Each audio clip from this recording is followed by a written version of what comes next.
Your Honor, may I approach? Yes. I'm informed by my advocate that here for the 7. Oh, And then when she saw that my advocate and investigator were here. no. she left. Tell the attorney to come in on Well, he left too. He's Oh, tell him he needs to be, Norma, call the attorney, tell him he needs to be here.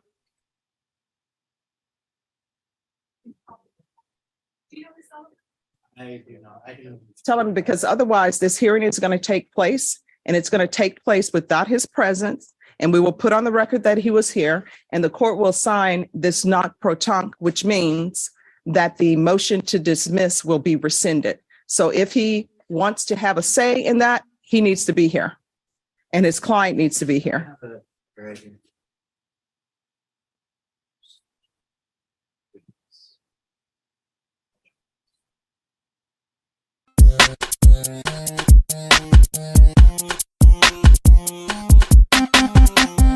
All right, the parties on it.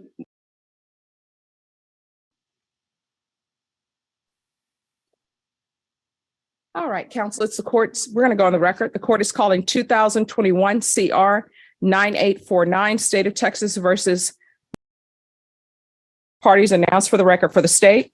Travis Banks of the state of Texas. Defense. Charles Peters. All right, Mr. Peters, where is your client? My understanding she was in court and she left. I'm not sure, Judge. My office is attempting to contact her. All right, my understanding is she was in court and she left the building. I have no idea, Judge. I have just messaged for my client for the office to try to contact her. All right, for the record, the court is going to note that your client was present and your client left. So the court is going to hear this order for judgment on nunc pro tunc. Have you had a chance to review the state's motion for the judgment? Sorry? I have. All right, are parties ready to proceed? All right, court is going to grant the state's motion.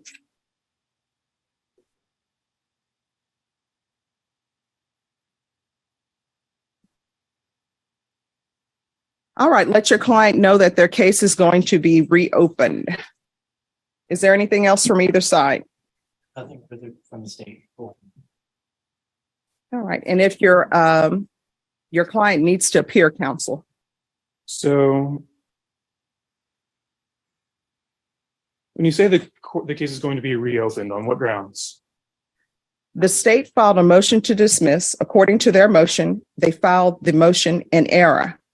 What they did was they filed a motion to dismiss based on the fact that the defendant was convicted or granted deferred adjudication in another case. My understanding is your client was not convicted or granted deferred adjudication in another case. And so that it was incorrect.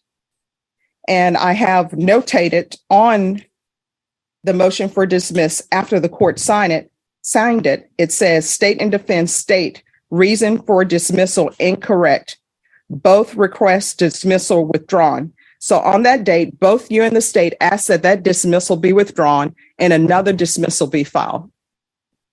And the court is not in receipt of another dismissal, and the court is not signing another dismissal until your client makes an appearance. Now, with regards to the nunc pro tunc, the court has signed it because the dismissal was entered in error. So the court assumes or presumes that the state is going to reopen the case. And for the record, the court is again noting that your client was here and your client left the court. And on that matter, I do need to address an issue on the record. Yes. It's my understanding that the state has applied for a subpoena in the companion case against Fidel Ayala. It's my understanding that there was an intention to serve Ms. Salazar today at court with that. Well, if everybody would read the case law and realize that when someone is supposed to appear in court, I don't know if your client knew it or not, but once they appear in court, if they're here for a court hearing, technically they cannot be served a subpoena in court. But obviously, either your client was given bad information or your client decided to leave because somebody informed them that the state was attempting to serve them with a subpoena. When a person is ordered to appear in court, According to case law and the rules, they cannot be served at court when they have an order to appear in court. I understand that. I So, also who- needed to address. Who informed her to leave the courtroom when the court ordered her to be here? I didn't tell her to leave, Judge. Oh. So I don't know why she left. And we're attempting to contact her. One of the questions that I wanted to address is that the original dismissal was actually signed and entered. I received the rejection notice of the case so that it is dismissed, which I believe ends the court's ability to order her to appear. Here's the thing, what I need you to understand. What I want you to understand is both the state and the defense on that date knew that that order was incorrect, that the state had filed the motion for dismissal incorrectly and said that she pled in another case. Both the state and the defense told me, Judge, that's incorrect. She did not plead in another case. And then what ends up happening is another motion to dismiss is submitted to the court. And what I wanted to know from the both parties, because my mind is a steel trap, I wanted to know why the case was being dismissed. The state said it's because we cannot get in touch with the complainant. And I asked the state, who is the complainant? They informed me it was a child. I said, how can you not get in contact with a child?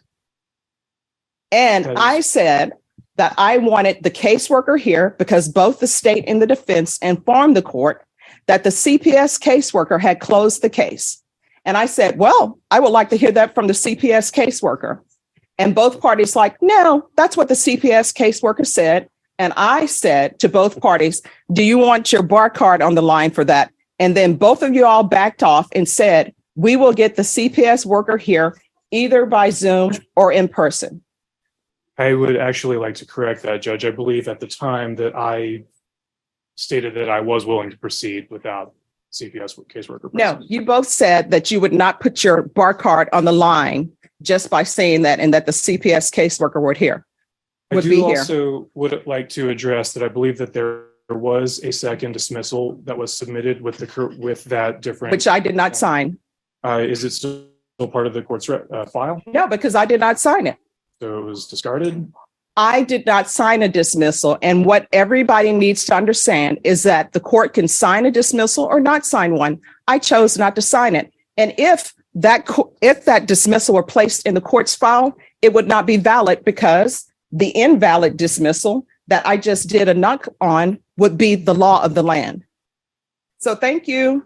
Court is calling. I have one final issue to address on the record. It's my understanding that there was an ex parte communication between Brittany Mitchell on behalf of the state of Texas and the court. No. Your Honor, he's just referring to discussing the scheduling of this hearing yesterday when y'all discussed that we have this hearing. No, I told the court coordinator to put this on the docket for today. And this case was supposed to be on the docket before then, because when you both were here, I gave you a date for you all to appear. So the court does not do ex parte communications. Thank you. Court is calling 2023 CR 3276, State of Texas versus Robert Valdez. Can I have parties announced for the record for the state?